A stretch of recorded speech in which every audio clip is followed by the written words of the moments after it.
Journal എന്താണ് journal, അതുപോലെ തന്നെ എങ്ങനെയാണ് ജേണൽ പ്രിപ്പയർ ചെയ്യേണ്ടതെന്നൊക്കെ ഡീറ്റെയിൽഡ് ആയിട്ട് നോക്കാം.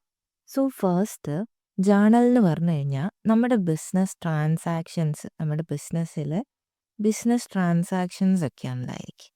ഓക്കെ, ഇങ്ങനെ ഒരു ട്രാൻസാക്ഷൻ നടന്നിട്ടുണ്ട് എന്നുള്ളതിനൊരു പ്രൂഫായിട്ട് അവിടെ എന്തുണ്ടായിരിക്കും, ഒരു ബിസിനസ് സോഴ്സ് ഡോക്യുമെൻ്റ് ഉണ്ടായിരിക്കും. ഒരു സോഴ്സ് ഡോക്യുമെൻ്റ് ഉണ്ടായിരിക്കും. അതായത് ഇൻവോയ്സ്,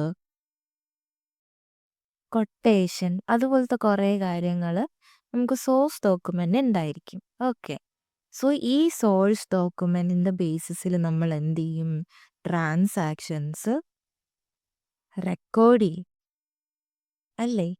ഈ റെക്കോർഡ് ചെയ്യുന്നതിനെയാണ് നമ്മൾ ജേർണലിംഗ് എന്ന് പറയുന്നത്. ജേർണലിംഗ്. ആൻഡ് നമ്മൾ ഈ ജേർണലിംഗ് എവിടെയാണ് ചെയ്യുന്നത്, ജേർണലിൽ. സോ ഇതാണ് ജേർണൽ എന്നതുകൊണ്ട് ഉദ്ദേശിക്കുന്നത്.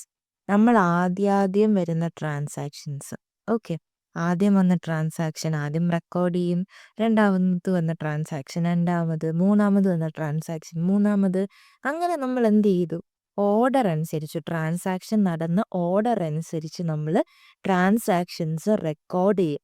Transactions are recorded in chronological order.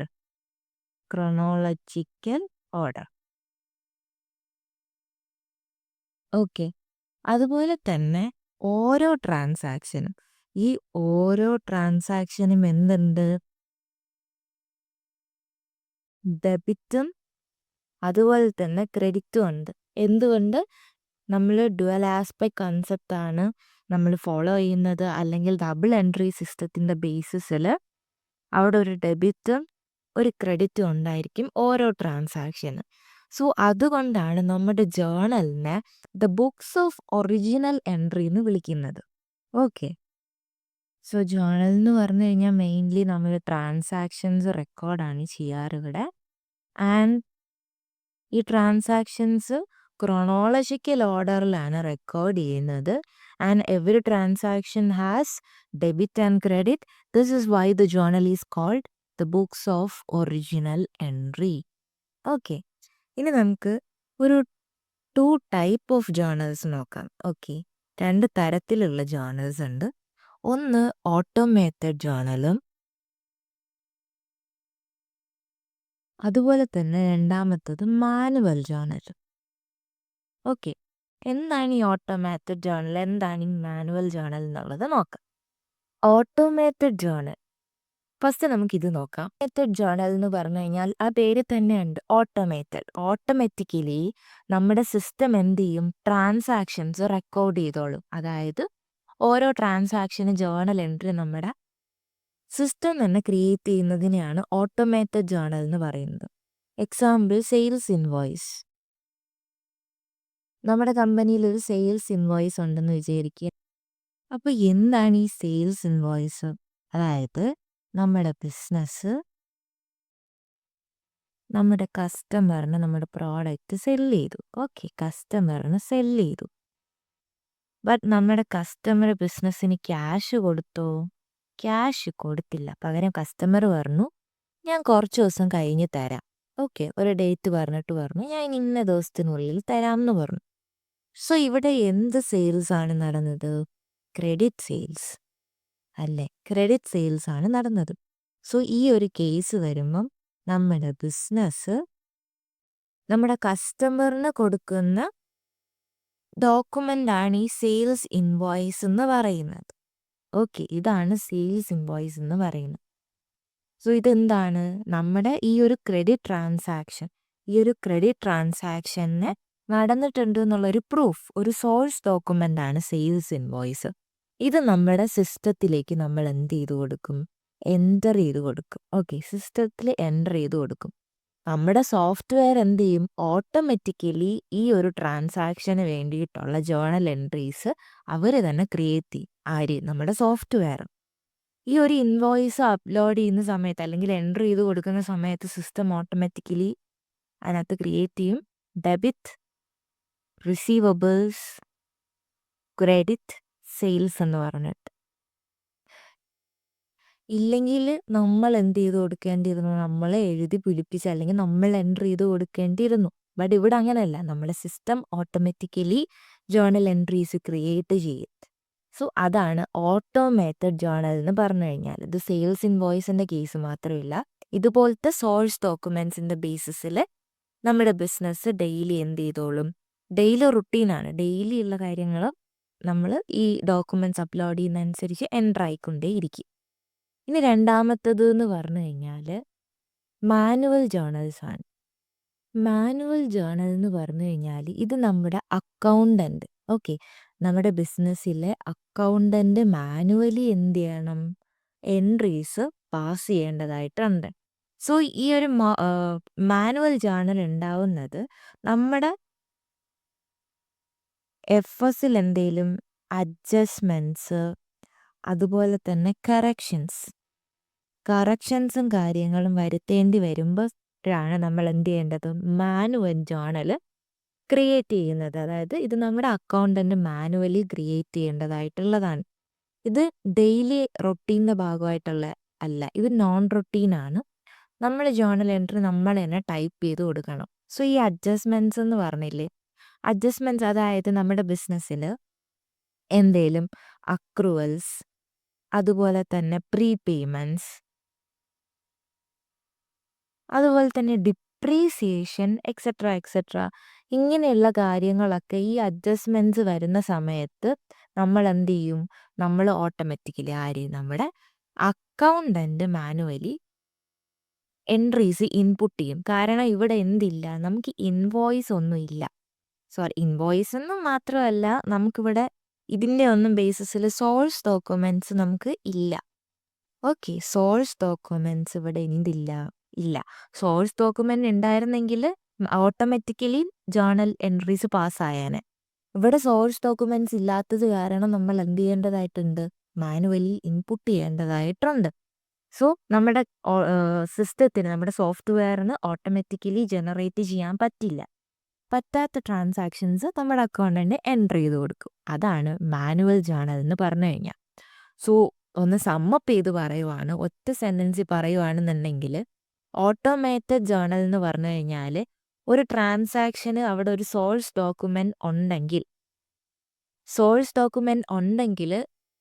നമ്മുടെ സിസ്റ്റം ഓട്ടോമാറ്റിക്കലി എൻട്രീസ് പാസ് ചെയ്യും. അതാണ് automated journal. If a transaction does not have a source document, ഒരു ട്രാൻസാക്ഷന് ഒരു സോഴ്സ് ഡോക്യുമെൻറ്റ് ഇല്ല എന്ന് വിചാരിക്കുക, നമ്മുടെ അക്കൗണ്ടൻറ്റ് മാനുവലി കാര്യങ്ങൾ ഇൻപുട്ട് ചെയ്യേണ്ടതായിട്ട് വരും. സോ അതാണ് മാനുവൽ ജേർണൽ എന്ന് പറയുന്നത്. നമ്മൾ ഇത്രയും നേരം നോക്കിയത് എന്താണ് ജേർണൽ, അതുപോലെ തന്നെ എന്താണ് ഓട്ടോമേറ്റഡ് ജേർണൽ, അതുപോലെ തന്നെ മാനുവൽ ജേർണൽ എന്നൊക്കെയാണ് നോക്കിയത്. ഇനി നമ്മുടെ ജേർണലിൻ്റെ ഫോർമാറ്റും അതുപോലെ തന്നെ ഒരു പ്രോബ്ലവും കൂടെ ചെയ്തു നോക്കാം. സോ ഇതാണ് ജേർണലിൻ്റെ ഫോർമാറ്റ്. നമുക്ക് ഡേറ്റ് എഴുതാൻ ഒരു സ്പേസ് ഉണ്ടായിരിക്കും, അതുപോലെ തന്നെ പെർട്ടിക്കുലേഴ്സ് എഴുതാൻ, അതായത് ഓരോ ട്രാൻസാക്ഷന് ഡെബിറ്റ് ആണോ ക്രെഡിറ്റ് ആണോ എന്ന് എഴുതാൻ വേണ്ടിയിട്ടൊരു സ്പേസ്, ഡെബിറ്റ് എമൗണ്ട് എഴുതാൻ സ്പേസ്, ക്രെഡിറ്റ് എമൗണ്ട് എഴുതാൻ സ്പേസ്. എന്ത് ഐറ്റമാണോ ഡെബിറ്റ് ചെയ്യേണ്ടത് അത് ഡെബിറ്റ് എന്ന് പറയും, എന്ത് ഐറ്റമാണ് നമ്മൾ ക്രെഡിറ്റ് ചെയ്യേണ്ടത് അത് ഇവിടെ കാണിക്കും. ആൻഡ് ഓരോ ട്രാൻസാക്ഷനും നമ്മൾ ഓരോ നറേഷൻ കൊടുക്കാം.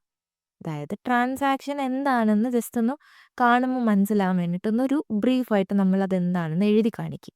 സോ ഇതാണ് ഫോർമാറ്റ്. ആക്ച്വലി നമ്മുടെ സിസ്റ്റം തന്നെ ജേർണലൊക്കെ ക്രിയേറ്റ് ചെയ്യും, ബട്ട് എങ്ങനെയാണ് നമ്മുടെ ബേസിക്സ് ഉണ്ടായതെന്ന് നമ്മൾ ഒന്ന് അറിഞ്ഞിരിക്കാൻ വേണ്ടിയിട്ടാണ് നമ്മൾ ഇത് പ്രോബ്ലം ആയിട്ട് ചെയ്ത് പഠിക്കുന്നത്. സോ ഇതൊരു 10 സിനാരിയോ അല്ലെങ്കിൽ 10 ട്രാൻസാക്ഷൻസിൻ്റെ ബേസിസിൽ എങ്ങനെയാണ് ജേർണൽ ചെയ്യേണ്ടതെന്ന് നോക്കാം. So first one, business started with cash. നമ്മൾ എന്ത് ചെയ്തു, നമ്മുടെ ബിസിനസ് സ്റ്റാർട്ട് ചെയ്തു. സോ ഇവിടെ നമുക്കൊരു സംഭവം മനസ്സിലായി, ക്യാഷ് എന്ന് പറയുന്ന ഐറ്റം ഉണ്ട്. ബിസിനസ് സ്റ്റാർട്ടാണ് ചെയ്യുന്നത്. അപ്പോൾ ഈ ഒരു ക്യാഷ് ആര് കൊണ്ടുവന്നതാണ്, നമ്മുടെ ഓണർ കൊണ്ടുവന്ന ക്യാഷാണ്.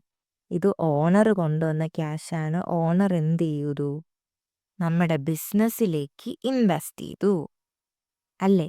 സോ ഇതെന്താണ്, ഇത് ക്യാപിറ്റലാണ്. ഓണർ ഇൻവെസ്റ്റ് ചെയ്ത ക്യാഷ് ഇസ് ക്യാപിറ്റൽ. ആൻഡ് നമ്മൾ ഫോളോ ചെയ്യുന്നത് ബിസിനസ് എൻറ്റിറ്റി കോൺസെപ്റ്റ് ആണ്. സോ നമ്മുടെ ഓണറും ബിസിനസ്സും എന്താണ്? ഡിഫറൻ്റ് ആണ്. ഓക്കെ. നമ്മുടെ ബിസിനസ്സിനെ വേറെ തന്നെ ഒരാളായിട്ട് ചിന്തിക്കുക. നമ്മുടെ ബിസിനസ് ഒരാളായിട്ട് ചിന്തിക്കുക. ഓക്കെ. സോ ബിസിനസ് ഒരാളായിട്ട് ചിന്തിക്കുന്ന സമയത്ത് നമ്മുടെ ഈ ആള്, ഓക്കെ, ഞാനിതിനെ ബി എന്നാണ് വിളിക്കുന്നത്, ബിസിനസ്. ഈ ബി എന്ന് പറയുന്ന ആൾ എന്ത് ചെയ്യേണ്ടതായിട്ടുണ്ട്? ഈ ഇൻവെസ്റ്റ് ചെയ്ത ക്യാപിറ്റൽ എമൗണ്ട് ആർക്ക് റീപേ ചെയ്യണം? നമ്മുടെ ഓണറിന്, നമ്മുടെ ബിസിനസിന്റെ ഓണറിന് എന്ത് ചെയ്യേണ്ടതായിട്ടുണ്ട്? റീപേ ചെയ്യേണ്ടതായിട്ടുണ്ട്. സോ ഇതാണ് ക്യാപിറ്റലിൻ്റെ ഒരു സംഭവം എന്ന് പറഞ്ഞു കഴിഞ്ഞാൽ. സോ ഈ ബി എന്ന് പറയുന്ന ആളെ സംബന്ധിച്ച് ഈ ബി ഓണറിന് തിരിച്ചു കൊടുക്കണം, ക്യാപിറ്റൽ തിരിച്ചു കൊടുക്കണം. സോ ഒരാൾക്ക്, അതായത് നമ്മുടെ ബിസിനസ് നമ്മുടെ ഓണറിന്, ഇത് ഒ എന്ന് പറയുന്ന ആൾ, ഓക്കെ, ബിസിനസ് ഓണറിന് ക്യാഷ് കൊടുക്കാനായിട്ട് ബാധ്യസ്ഥനാണ്, അല്ലേ? നമുക്ക് അവിടെ ഒരു ബാധ്യതയുണ്ട്. സോ ബിസിനസ്സിനെ സംബന്ധിച്ച് ക്യാപിറ്റൽ ഓൾസോ എന്താണ്? ഒരു ലയബിലിറ്റി. ബട്ട് അത് പുറമേ ഉള്ളൊരു എക്സ്റ്റേണൽ ലയബിലിറ്റി ആണെന്ന് പറയാൻ പറ്റില്ല. ഇതൊരു കമ്പനിക്കുള്ളിൽ തന്നെയുള്ള ഒരു ലയബിലിറ്റി. ഇനി നമുക്ക് ഇന്റേണൽ ലയബിലിറ്റി എന്നാണ് പറയാൻ പറ്റുക. ഇതൊക്കെ നമ്മൾ ഓൾറെഡി ഡിസ്കസ് ചെയ്ത് വന്ന കാര്യങ്ങളാണ്. ഓക്കെ, ഞാനിപ്പോൾ ജസ്റ്റ് ഒന്ന് പറഞ്ഞു എന്നേ ഉള്ളൂ. സോ അപ്പോൾ ഇവിടെ ഈ ഒരു ട്രാൻസാക്ഷനിൽ ഇവിടെ 2 ഐറ്റംസ് ആണുള്ളത്. ഒന്നെന്ന് പറഞ്ഞു കഴിഞ്ഞാൽ ക്യാഷ് ആൻഡ് രണ്ടാമത്തെ ഐറ്റം ക്യാപിറ്റൽ. ഓക്കെ, നമ്മൾ ഡെബിറ്റ് ആൻഡ് ക്രെഡിറ്റ് പഠിച്ചതാണ്. എന്തൊക്കെ കാര്യങ്ങൾ നമ്മൾ ഡെബിറ്റ് ചെയ്യും? അസറ്റ് എക്സ്പെൻസ് കൂടിക്കഴിഞ്ഞാൽ ഡെബിറ്റ് ചെയ്യും. ലയബിലിറ്റി ഇൻകം ക്യാപിറ്റൽ കൂടിക്കഴിഞ്ഞാൽ ക്രെഡിറ്റ്. ഇഫ് ഇത് കുറഞ്ഞു കഴിഞ്ഞാൽ നേരെ ഓപ്പോസിറ്റ് ചെയ്താൽ മതി, അല്ല? ഇത് നമ്മൾ ഓൾറെഡി ഡിസ്കസ് ചെയ്ത കാര്യമാണ്. സോ ഇവിടെ ക്യാഷ് എന്ന് പറയുന്നത് അസറ്റാണ്. ഇവിടെ അസറ്റ് എന്ത് ചെയ്തു? ഇൻക്രീസ് ചെയ്തു. സോ അസറ്റ് ഇൻക്രീസ് ചെയ്തു. അസറ്റ് ഇൻക്രീസ് ചെയ്താൽ ഡെബിറ്റ്. ഓക്കെ, അപ്പം നമ്മൾ എന്ത് ചെയ്യും? നമ്മൾ ഈ ക്യാഷിനെ ഡെബിറ്റ് ചെയ്യും. ആൻഡ് രണ്ടാമത് ഇവിടെ നടക്കുന്നത് ക്യാപിറ്റലാണ്. ക്യാപിറ്റൽ കൂടിക്കഴിഞ്ഞാൽ നമ്മൾ എന്ത് ചെയ്യും? ക്രെഡിറ്റ് ചെയ്യും. So credit capital. ഓക്കെ, നമ്മൾ ഈ ഫോർമാറ്റിൽ എഴുതുമ്പോൾ ആ ഒരു ട്രാൻസാക്ഷൻ എങ്ങനെ എഴുതുക? ഫോർ എക്സാമ്പിൾ, നമ്മൾ ബിസിനസ് സ്റ്റാർട്ട് ചെയ്തത് June 1, 2006 വിചാരിക്കും. ഓക്കെ, അപ്പം നമ്മൾ ഡേറ്റിൻ്റെ സ്ഥലത്ത് എന്ത് ചെയ്യുന്നു? നമ്മൾ ഈ June 1, 2006 എന്ന് എഴുതും. ഓക്കെ, ഞാൻ ഇതിനകത്ത് മാറ്റി എഴുതുകയാണ്. 1/6/2006. ആൻഡ് നമ്മൾ എന്താണ് ഡെബിറ്റ് ചെയ്തത്? Debit cash and credit. എന്ത് ക്രെഡിറ്റ് ചെയ്തു? Capital.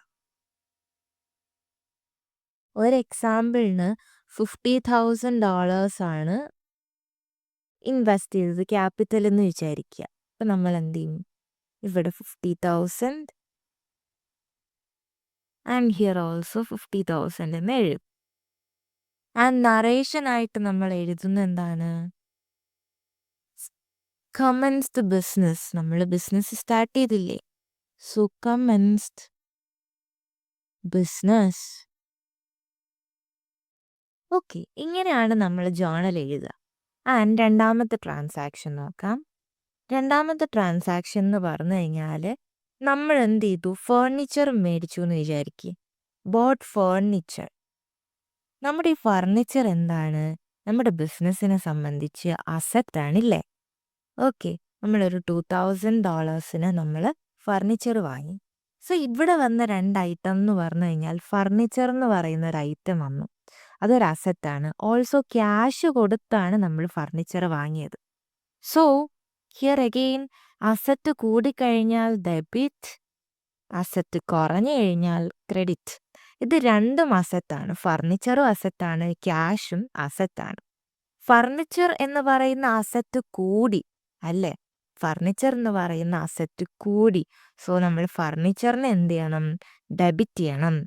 Debit furniture. And cash എന്ന് പറയുന്ന ഒരു അസറ്റ് ഇവിടെ എന്താണ് ചെയ്തത്? പോയി. നമ്മുടെ $2,000 പോയി. സോ ക്യാഷ് എന്ന് പറയുന്ന അസറ്റ് കുറഞ്ഞു. സോ നമ്മൾ ക്യാഷ് എന്ത് ചെയ്യണം? ക്രെഡിറ്റ് ചെയ്യണം. Credit cash. ഓക്കെ, സോ ഇതിങ്ങനെ എഴുതുന്നു. നമ്മൾ ഡെബിറ്റ് കോളത്തിൽ 2000 എഴുതുന്നു, ക്രെഡിറ്റ് കോളത്തിൽ 2000 എഴുതുന്നു. ആൻഡ് ഓൾസോ നമ്മൾ നറേഷൻ എഴുതും. ബോട്ട് ഫർണിച്ചർ ഈ ഒരു സംഭവം തന്നെ എഴുതിയാലും മതി. ആ മുകളിൽ എഴുതിയിരിക്കുന്നു bought furniture for cash. So നറേഷനായി ഇവിടെ നമ്മൾ എന്ത് ചെയ്തും, ഡേറ്റ് എഴുതും. ഇങ്ങനെയാണ് നമ്മൾ ജേർണൽ ചെയ്യുക. ഓക്കെ, ഞാൻ ഫോർമാറ്റിലോട്ട് എഴുതുന്നില്ല, ജസ്റ്റ് എന്താണ് നടക്കുന്നതെന്ന് മാത്രമേ പറയുന്നുള്ളൂ. അടുത്ത transaction boat computer $500 on credit. നമ്മൾ കമ്പ്യൂട്ടർ ക്രെഡിറ്റിന്, അതായത് കമ്പ്യൂട്ടർ വാങ്ങി, എന്നിട്ട് നമ്മൾ ആ കടക്കാരനോട് പറഞ്ഞു ക്യാഷ് പിന്നെ തരാം എന്ന് പറഞ്ഞിട്ട് നമ്മൾ എന്ത് വാങ്ങി, കമ്പ്യൂട്ടർ വാങ്ങി. എന്തിൻ്റെ ബേസിൽ? ക്രെഡിറ്റ് ബേസിസിൽ. സോ ഇവിടെ കമ്പ്യൂട്ടറും അതുപോലെ തന്നെ നമ്മൾ ക്രെഡിറ്റ് എന്ന് പറയുന്ന ടേമാണ് വരുന്നത്. സോ ഈ കമ്പ്യൂട്ടർ നമുക്ക് എന്താണ്? അസറ്റാണ്. സോ അസറ്റ് കൂടി, കമ്പ്യൂട്ടർ എന്ന് പറയുന്ന അസറ്റ് കൂടി. So debit computer. ആൻഡ് നമ്മൾ ക്രെഡിറ്റ് ബേസിസിലാണ് വാങ്ങിയത്. ഇവിടെ ലയബിലിറ്റി, നമ്മൾ ആ പൈസ കൊടുക്കാനുണ്ട്. ഈ 500 നമ്മൾ എന്ത് ചെയ്യണം? നമ്മൾ പേ ചെയ്യേണ്ടതായിട്ടുണ്ട്, ബിക്കോസ് ക്രെഡിറ്റ് അല്ലേ. സോ ലയബിലിറ്റി കൂടിക്കഴിഞ്ഞാൽ നമ്മൾ ക്രെഡിറ്റ് ചെയ്യും. ക്രെഡിറ്റ്, നമ്മളിത് അയാൾക്ക് കൊടുക്കാനുണ്ട്, നമ്മൾ പേ ചെയ്യാനുണ്ട്. സോ പേയബിൾസ് കൂടി 500 അല്ലേ. ഇവിടെ നമ്മൾ നറേഷൻ എഴുതുക, ഈ സംഭവം തന്നെ എഴുതിയാൽ മതിയാവും. ആൻഡ് ഇവിടെ ഡേറ്റ് ഓൾസോ മെൻഷൻ ചെയ്യുക.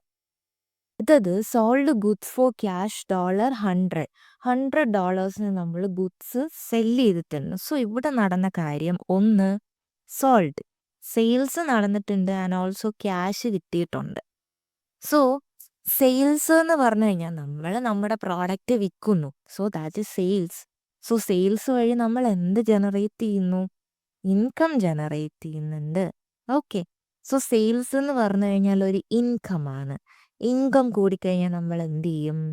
ക്രെഡിറ്റ് ചെയ്യും. ആൻഡ് ക്യാഷ് എന്ന് പറയുന്ന അസറ്റ് ഓൾസോ ഇൻക്രീസ് ചെയ്തു. സോ നമ്മൾ എന്ത് ചെയ്യും? അസറ്റ് ഡെബിറ്റ് ചെയ്യും. So debit cash $100 and credit sales $100. Okay, ഇത് ഇത്രയേ ഉള്ളൂ. ഇനി ഞാനിതൊരു കുഞ്ഞ് ചേഞ്ച് വരുത്തുവാണ്. ഈ ക്യാഷ് എന്നുള്ളത് ഞാൻ മാറ്റി ഫോർ ക്രെഡിറ്റ് എന്നാക്കി. ഓക്കെ, നമുക്ക് ക്യാഷ് കിട്ടിയിട്ടില്ല, ബട്ട് കിട്ടും.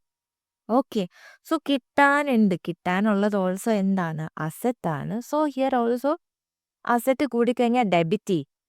നമുക്കിവിടെ ക്യാഷ് കിട്ടാനുണ്ടല്ലേ, നമുക്ക് റിസീവ് ചെയ്യാനുണ്ട്. സോ റിസീവബിൾസ് എന്താണ് ഇവിടെ? കൂടുതലാണ്. റിസീവബിൾസ് കൂടി. സോ ഇവിടെ നമ്മൾ എന്ത് ചെയ്യുന്നു? ഈ ക്യാഷ് എന്നുള്ളത് മാറ്റി അവിടെ റിസീവബിൾസ് ആക്കുന്നു. ആ ഒരു ചേഞ്ച് മാത്രമേ തരുള്ളൂ.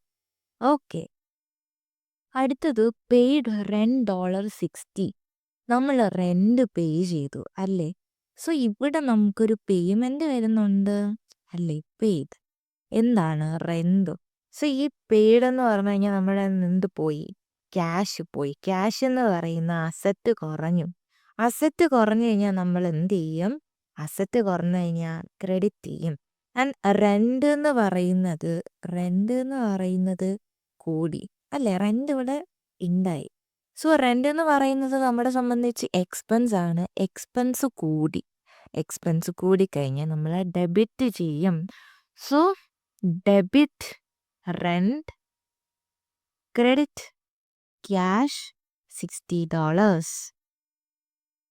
ഓക്കെ, ഇവിടെ ഡേറ്റ് എഴുതുന്നു, ഇവിടെ നറേഷൻ എഴുതുന്നു, paid rent. Okay, received cash from customer $100. നമ്മളൊരു കസ്റ്റമറിന് ക്രെഡിറ്റ് സെയിൽസ് നടത്തിയിട്ടുണ്ടായിരുന്നില്ലേ. സോ ആ ആളിപ്പോൾ എന്ത് ചെയ്തു? നമുക്ക് ക്യാഷ് തന്നു അല്ലേ. നമ്മുടെ കയ്യിൽ ക്യാഷ് വന്നു. ഇവിടെ ക്യാഷ് വന്നു. ആൻഡ് ഓൾസോ നമുക്ക് നേരത്തെ അയാൾ തരാനുണ്ടായിരുന്നു. അപ്പം നമുക്ക് റിസീവബിൾസ് എന്ന് പറഞ്ഞൊരു ഐറ്റം ഉണ്ടായിരുന്നു അല്ലേ, കിട്ടാനുണ്ടായിരുന്നത്. ഇനി കിട്ടാനുണ്ടോ? കിട്ടാനുണ്ടായിരുന്നത് നമുക്ക് കിട്ടി. സോ ഇനി റിസീവബിൾസ് ഉണ്ടോ? റിസീവബിൾസ് ഇല്ല. നമ്മൾ നേരത്തെ റിസീവബിൾസ് അതൊരു അസറ്റ് ആയിരുന്നത് കൊണ്ട് നമ്മൾ അതിനെ ഡെബിറ്റ് ചെയ്ത് വച്ചിരുന്നു. അല്ലേ?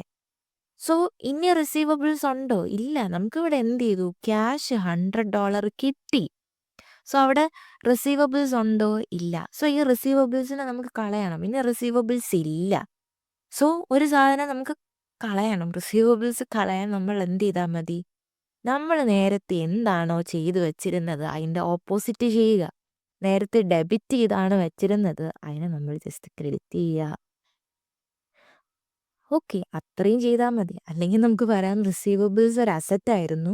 അസറ്റ് കുറഞ്ഞു കഴിയുമ്പോൾ നമ്മൾ എന്ത് ചെയ്യണം?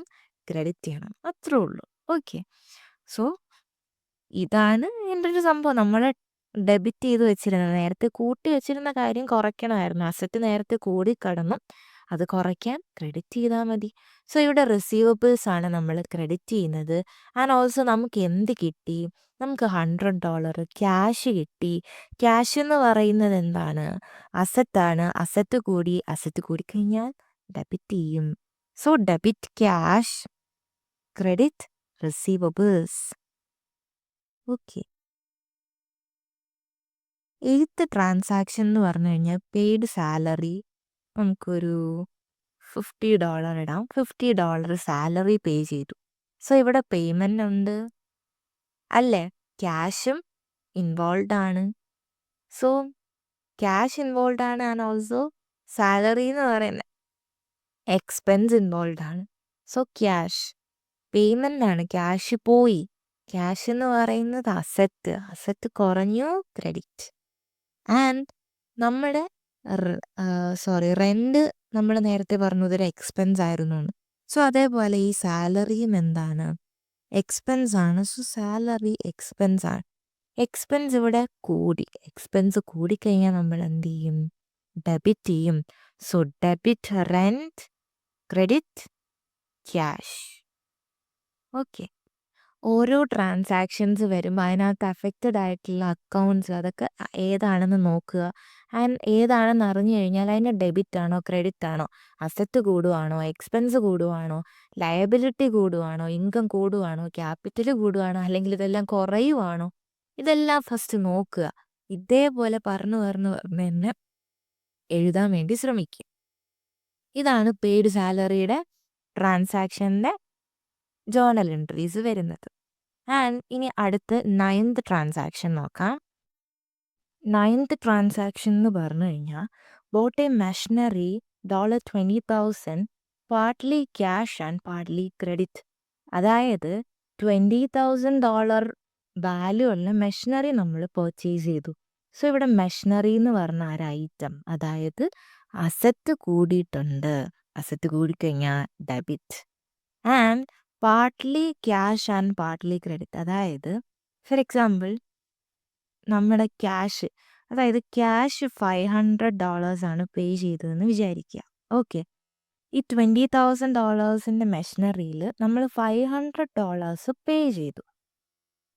ആൻഡ് ബാക്കി എന്താണ്? ക്രെഡിറ്റിനാണ്. നമ്മൾ പിന്നെ കൊടുക്കും അല്ലേ? സോ ഇവിടെ ക്യാഷ് എന്ന് പറഞ്ഞൊരു $500 കുറഞ്ഞിട്ടുണ്ട്. അസറ്റ് കുറഞ്ഞു, നമ്മൾ ക്രെഡിറ്റ് ചെയ്യും. ആൻഡ് പാർട്ട്ലി നമ്മൾ ക്രെഡിറ്റിനാണ് വാങ്ങിയത് അല്ലേ? $19,500 നമ്മൾ ഇനി പേ ചെയ്യാൻ വേണ്ടിയിട്ടുണ്ട് അല്ലേ? ബിക്കോസ് നമ്മൾ ക്രെഡിറ്റിനാണ് സാധനം പർച്ചേസ് ചെയ്തേക്കുന്നത്. സോ കൊടുക്കാനുണ്ട്, നമ്മൾ പേ ചെയ്യാനുണ്ട്. പേയബിൾസ് എന്ന് പറയുന്ന ലയബിലിറ്റി ഇൻക്രീസ് ആയി. സോ നമ്മൾ എന്ത് ചെയ്യും? ക്രെഡിറ്റ് ചെയ്യും. സോ ഇതിൻ്റെ ജേർണൽ എൻട്രി വരുന്നത് നമ്മൾ എന്താണ് ഡെബിറ്റ് ചെയ്യാൻ പോകുന്നത്? മെഷീനറി, അതൊരു അസറ്റാണ്. So debit machinery. എത്ര രൂപ ഡെബിറ്റ് ചെയ്യും നമ്മൾ? $20,000 നമ്മൾ ഡെബിറ്റ് ചെയ്യും. And credit cash, because cash കുറഞ്ഞു. എത്ര ക്യാഷ് നമ്മളെ കയ്യിൽ നിന്ന് പോയി? $500 പേ ചെയ്തു. ആൻഡ് ക്രെഡിറ്റ് ലയബിലിറ്റി പേയബിൾസ്, നമ്മളിനി എത്ര രൂപ പേ ചെയ്യാനുണ്ട്? $19,500 പേ ചെയ്യാൻ വേണ്ടിയിട്ടുണ്ട്. ഇവിടെ നോക്കൂ, ഡെബിറ്റ് എമൗണ്ട് 20,000, രണ്ട് ക്രെഡിറ്റ് എമൗണ്ട്സ് ഉണ്ട്, 500ഉം 19,500ഉം. ഈ രണ്ട് എമൗണ്ട്സും കൂട്ടിക്കഴിഞ്ഞാൽ എത്രയാണ് കിട്ടുന്നത്? 20,000. നമ്മൾ പറഞ്ഞിട്ടുണ്ട് debit is always equal to credit അല്ലേ? അതാണ് ഇവിടെ നമുക്ക് കാണാൻ വേണ്ടി സാധിച്ചത്. സോ ഇതാണ് ഈ ട്രാൻസാക്ഷൻ്റെ ജേണൽ വരുന്നത്. ലാസ്റ്റ് ട്രാൻസാക്ഷൻ വന്നിട്ട് pay to credit supplier. Payment ഉണ്ട്, നമ്മൾ ക്രെഡിറ്റ് സപ്ലയറിനാണ് പേ ചെയ്തത്. അതായത് നേരത്തെ നമ്മൾ ഫോർ എക്സാമ്പിൾ നമ്മൾ നേരത്തെ പറഞ്ഞില്ലേ, നമ്മൾ ഇനി ഒരു 9,500 പേ ചെയ്യാൻ വേണ്ടിയിട്ടുണ്ടെന്ന്. അതാണ് നമ്മൾ പേ ചെയ്തതെന്ന് വിചാരിക്കുക. സോ ഈ 9,500 നമ്മൾ പേ ചെയ്യാൻ ഉണ്ടായിരുന്ന സമയത്ത് നമ്മൾ പേയബിൾസ് എന്ന് പറഞ്ഞു കഴിഞ്ഞാൽ ലയബിലിറ്റി കൂട്ടിയാണ് കാണിച്ചത്. നമ്മൾ നേരത്തെ പേയബിൾസ് ക്രെഡിറ്റ് ആണ് ചെയ്തത്. ഇവിടെ നമ്മൾ പേ ചെയ്തു അല്ലേ? നമ്മൾ പേ ചെയ്തു. ഇനി അവിടെ ഈ ഒരു പേയബിൾസ് ഉണ്ടോ? അവിടെ ഈ ഒരു പേയബിൾസ് ഇല്ല അല്ലേ? സോ പേയബിൾസ് ഇല്ല, പേയബിൾസ് കുറഞ്ഞു. സോ ക്രെഡിറ്റ് ചെയ്തു, ഇവിടെ ലയബിലിറ്റി കൂട്ടി വെച്ചേക്കുവാണ്. ഇത് കുറയ്ക്കാൻ നമ്മൾ എന്ത് ചെയ്യും? ക്രെഡിറ്റ് ചെയ്ത സാധനം ഡെബിറ്റ് ചെയ്യും. സോ ലയബിലിറ്റി കുറഞ്ഞു കഴിഞ്ഞാൽ നമ്മൾ എന്ത് ചെയ്യും? ഡെബിറ്റ് ചെയ്യും. So debit payables and paid. Cash ആണല്ലേ പോയത്, ക്യാഷ് ഒരു അസറ്റ് ആണ്. സോ ഹിയർ ക്യാഷ് കുറഞ്ഞു, അസറ്റ് കുറഞ്ഞു, ക്രെഡിറ്റ് ചെയ്യും 90,500. ഓക്കെ, നമ്മളൊരു 10ഓളം ട്രാൻസാക്ഷൻസ് കണ്ടു ഇല്ലേ? അതെല്ലാം ഞാൻ ഈ ഫോർമാറ്റിൻ്റെ ബേസിസിൽ എഴുതിയിട്ടുണ്ട്. ഇവിടെ നമുക്ക് നോക്കിയ ഒരു കാര്യം കാണാം. നമ്മൾ ഈ ട്രാൻസാക്ഷൻസ് ഇവിടെ എന്താണ് ചെയ്തിരിക്കുന്നത്? നമ്മുടെ ബിസിനസ്സിലെ ട്രാൻസാക്ഷൻസ് റെക്കോർഡ് ചെയ്തിട്ടുണ്ട്. ഡെബിറ്റ് ചെയ്യേണ്ട ഐറ്റം ഡെബിറ്റ് ചെയ്തിട്ടുണ്ട്, ക്രെഡിറ്റ് ചെയ്യേണ്ട ഐറ്റം ക്രെഡിറ്റ് ചെയ്തിട്ടുണ്ട്. സോ റെക്കോർഡിങ് ഇവിടെ നടന്നിട്ടുണ്ട്. എങ്ങനെയാണ് നമ്മൾ റെക്കോർഡ് ചെയ്തിരിക്കുന്നത്? Chronological order. അതായത് നോക്കൂ, ഡേറ്റ് നോക്കൂ. നമ്മൾ ആദ്യം വന്നത് ആദ്യം, രണ്ടാമത് വന്ന രണ്ടാമത്, അങ്ങനെ നമ്മളെല്ലാം ഓർഡർലി അല്ലേ, ക്രൊണോളജിക്കൽ ഓർഡറിലാണ് നമ്മൾ ട്രാൻസാക്ഷൻസ് റെക്കോർഡ് ചെയ്തത്. ആൻഡ് നമുക്ക് ഇതിൻ്റെ ടോട്ടൽ നോക്കാം. Total debit and total credit നോക്കാം. നമുക്ക് ടോട്ടൽ ചെയ്യുമ്പോൾ കിട്ടുന്ന വാല്യൂസ് ആണിത്. ഓക്കെ, ഇത് ഡെബിറ്റ് സൈഡിലെ വാല്യൂ, ഇത് ക്രെഡിറ്റ് സൈഡിലെ വാല്യൂ. ഇവിടെ എന്തായി? ഡെബിറ്റും ക്രെഡിറ്റും സെയിം ആണ്, ഈക്വൽ ആണല്ലേ? അതാണ് ഡുവൽ ആസ്പെക്ട് കൺസെപ്റ്റ് പ്രകാരം ഓരോ ട്രാൻസാക്ഷനും എന്തുണ്ടായിരിക്കും? ഡെബിറ്റ് ആൻഡ് ക്രെഡിറ്റ് എഫക്റ്റ് ഉണ്ടായിരിക്കും. അത് ഓൾവേസ് ഈക്വൽ ആയിരിക്കും. സോ ഇതാണ് ഓൾ അബൌട്ട് ജേണൽ. ഓക്കെ, നമ്മൾ ജേണലിൽ എന്താണ് ചെയ്യുന്നത്? റെക്കോർഡ് ചെയ്തു. എന്ത്? സോഴ്സ് ഡോക്യുമെൻസിൻ്റെ ബേസിസിൽ നമ്മൾ ട്രാൻസാക്ഷൻസ് റെക്കോർഡ് ചെയ്തു. അടുത്ത സ്റ്റെപ്പ് എന്ന് പറഞ്ഞു കഴിഞ്ഞാൽ ഇത് ഓരോ ഹെഡ്സ് ആയിട്ട് തിരിക്കുക എന്നുള്ളതാണ്. ഓക്കെ, നോക്കൂ, ഇവിടെ ക്യാഷ് എന്ന് പറഞ്ഞൊരു അക്കൗണ്ട് ഉണ്ട്, ക്യാപിറ്റൽ എന്ന് പറഞ്ഞൊരു അക്കൗണ്ട് ഉണ്ട്, എഗെയിൻ ക്യാഷ് വരുന്നുണ്ട്, ഫേർണിച്ചർ ഉണ്ട്. സോ നമ്മൾ ക്യാഷിനായിട്ടൊരു അക്കൗണ്ടും ക്യാപിറ്റലിനായിട്ടൊരു അക്കൗണ്ട്, ഫേർണിച്ചർ, അങ്ങനെ ഓരോന്നിനും ഓരോ അക്കൗണ്ട് ക്രിയേറ്റ് ചെയ്യും. ഇവിടെ ക്യാഷിന് ഒരു അക്കൗണ്ട് ക്രിയേറ്റ് ചെയ്ത് കഴിഞ്ഞാൽ എഗെയിൻ ഈ ക്യാഷ് ട്രാൻസാക്ഷൻ നമ്മൾ ഈ ഒരു അക്കൗണ്ടിനകത്ത് തന്നെ ആയിരിക്കും കാണിക്കുന്നുണ്ടാവുക. സോ അവിടെ നടക്കുന്നത് ക്ലാസിഫിക്കേഷൻ ആണ്. ആൻഡ് നമ്മൾ ആ ക്ലാസിഫിക്കേഷൻ എവിടെയാണ് ചെയ്യുന്നത്? ലെഡ്ജർ. ഓക്കെ, ലെഡ്ജർ ഡീറ്റെയിൽഡ് ആയിട്ട് നമുക്ക് അടുത്ത വീഡിയോയിൽ നോക്കാം. ഇൻ കേസ് നിങ്ങൾക്ക് ഇതുവരെയുള്ള നോട്ട്സ് ആർക്കെങ്കിലും വേണമെന്നുണ്ടെങ്കിൽ നമ്മുടെ ചാനലിൻ്റെ എബൌട്ടിൽ ഒരു ടെലഗ്രാം ചാനലിൻ്റെ ഒരു ലിങ്ക് ഉണ്ടായിരിക്കും. അതിനകത്ത് നിങ്ങൾ കയറി കഴിഞ്ഞാൽ ഇതുവരെയുള്ള നോട്ട്സ് നിങ്ങൾക്ക് അവൈലബിൾ ആയിരിക്കും. ഓക്കെ.